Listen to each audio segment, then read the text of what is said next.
It started in 2009. I had an infection in my foot, and the infection went through my body, and they started to amputate the foot, and took several times to cut that, and they stopped below the knee. About 3 years ago, right the week of Thanksgiving, he got very ill, and we took him in, and his kidneys had stopped functioning. And then the Friday after Thanksgiving was his first dialysis session.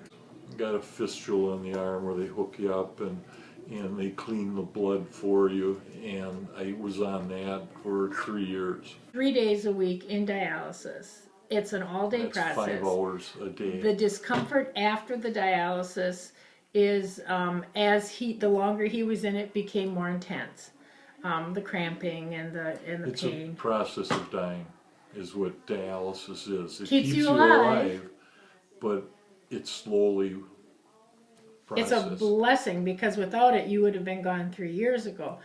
I went on the list, I think it was about a year after that. What happens, there are different markers where they have to match.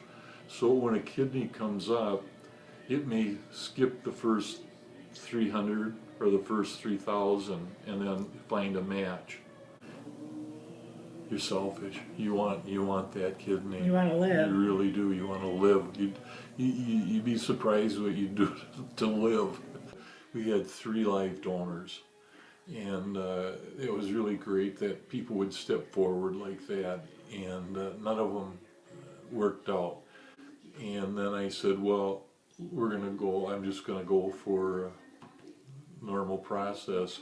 We did that, and I think it was like 3 months later, we got the call we've been waiting for. It was amazing. You get the call, and it's like I don't want to say your heart stops, but it's like Your mind stops.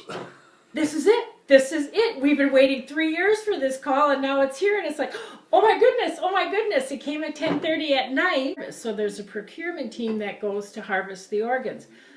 And if for some reason you can't, there's something wrong with you, you have an infection, a cold, or anything, then they go to the next person, and to the next person, and to the next person. And then there's also the person who's donated the kidney. The procurement team goes to get it. And of course there's discussions with the family and things like that.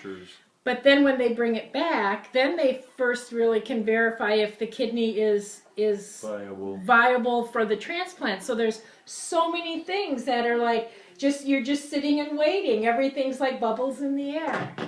Gary kept saying, I'm getting my life back.